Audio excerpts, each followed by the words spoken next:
I'm doctor Mahi Bharadwaj. మీ అందరికీ కూడా హ్యాపీ హోలీ. హోలీ అంటేనే రంగుల పండగ. అందులోనూ న్యాచురల్ కలర్స్ని వాడండి, హెల్దీగా ఉండండి. దాంతోపాటు హోలీ అనేది భారతదేశంలోనే దీవాళీ తరువాత అతి పెద్ద పండగగా జరుపుకుంటారు. అసలు హోలీ యొక్క అంతరార్థం, హోలీ యొక్క పర్పస్ ఏంటి అంటే వదిన మర్దన్లు, బావ మర్దులు, ఎస్పెషల్లీ ఇరుగు పొరుగు వీళ్ళందరూ కూడా ఒకరిపైన ఒకరు కలర్స్ అంటే రంగులు చల్లుకోవడం వల్ల వాళ్ళ మధ్య ప్రేమానుబంధాలు, ఆత్మీయత, అనురాగాలు, బాండింగ్ అనేది మరింతగా పెరుగుతుంది. ఏదన్నా చిన్న చిన్న మనస్పర్ధలు వచ్చినా కూడా దీనివల్ల మళ్ళీ సర్దుకొని పోయి మామూలుగా వాళ్ళ బాండింగ్ని పెంచుకునే అవకాశాలు ఎక్కువగా ఉంటాయి. హోలీ అనేది మంచి బాండింగ్ని పెంచే ఒక అద్భుతమైన పండగ. కాబట్టి మీరందరూ కూడా అంటే ఒకప్పుడేమో ఊరు వాడ గల్లీ లొల్లి అందరూ ఒకే దగ్గర జరుపుకునే వాళ్ళు. కానీ ఈ రోజుల్లో ప్రొఫెషన్ పరంగా లేదా నానా రకాల ఎక్కడికో వెళ్ళి వాళ్ళు ప్రొఫెషన్స్ చేస్తున్నారు. కాబట్టి వాళ్ళ కొలీగ్స్ అయిండొచ్చు, ఇరుగు పొరుగు అయిండొచ్చు, పక్కనుండే వాళ్ళు అయిండొచ్చు. వీళ్ళ మధ్యనే హోలీ అత్యంత వైభవంగా జరుగుతుంది. దీనికి సంబంధించి పురాణాల్లో చాలా కథలు అయితే ఉన్నాయి. వాటిని గురించి కూడా మాట్లాడుకుందాం. మరొకసారి మీ అందరికీ కూడా హ్యాపీ హోలీ.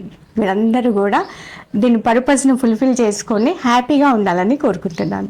హోలీ జరుపుకోవడానికి ముందు మనం కామ దహనాన్ని సెలబ్రేట్ చేసుకుంటాం. అంటే దీనికి పురాణాల్లో చాలా కథలైతే వినికిడిలో ఉన్నాయి. దాంట్లో ఎస్పెషల్లీ రాక్షస రాజు హిరణ్యకశిపుడు కుమారుడు ప్రహ్లాదుడు నిత్యం విష్ణుమూర్తిని స్మరిస్తూ ఉంటాడు. అది హిరణ్యకశిపుడికి నచ్చదు. దీంతో ప్రహ్లాదుని మట్టుబెట్టాలని నిర్ణయించుకుంటాడు. దీంతో అతని రాక్షసి సోదరి హోలికను పిలుస్తాడు. ఆమెకు ఉన్న శక్తితో ప్రహ్లాదుని మంటల్లో ఆహుతి చేయాలని ఆమెను కోరతాడు. దీంతో ఆమెను ప్రహ్లాదుని ఒడిలో కూర్చోబెట్టుకుని మంటల్లోకి దూకుతుంది. అయితే విష్ణు మాయతో ప్రహ్లాదుడు ప్రాణాలతో బయటపడి హోలిక రాక్షసి మాత్రం ఆ మంటల్లో చనిపోతుంది. హోలికా దహనమైన రోజునే హోలీ అని పిలుస్తారని ప్రచారంలో ఉంది. అందుకే కొన్ని ప్రాంతాల్లో రాత్రి వేళ కూడా హోలికా దహనం నిర్వహిస్తుంటాడు. దీన్నే విజయంగా, రాక్షసులపై విజయంగా కూడా సెలబ్రేట్ చేస్తుంటారని చెప్పేసి పురాణాలు అయితే చెప్తున్నాయి.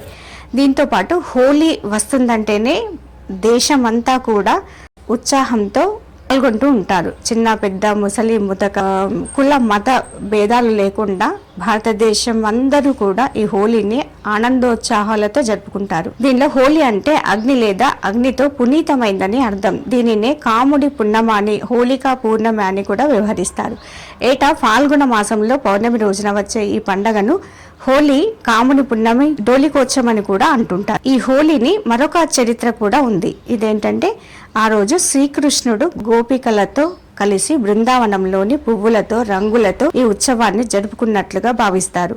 ఇలా రంగులు, పూలు చల్లుకోవడం ద్వారా ప్రేమ, సౌభాగ్యాలు వెల్లువిరుస్తాయని నమ్ముతారు. కాబట్టి హోలీకి చాలా చరిత్ర అయితే ఉంది. మనం అందరం కూడా హోలీని ఆనందోత్సాహాలతో జరుపుకోవాలని, ఈ సంవత్సరం మరింత అభివృద్ధితో, మరింత ఉత్సాహంతో జరుపుకోవాలని ఆశిద్దాం.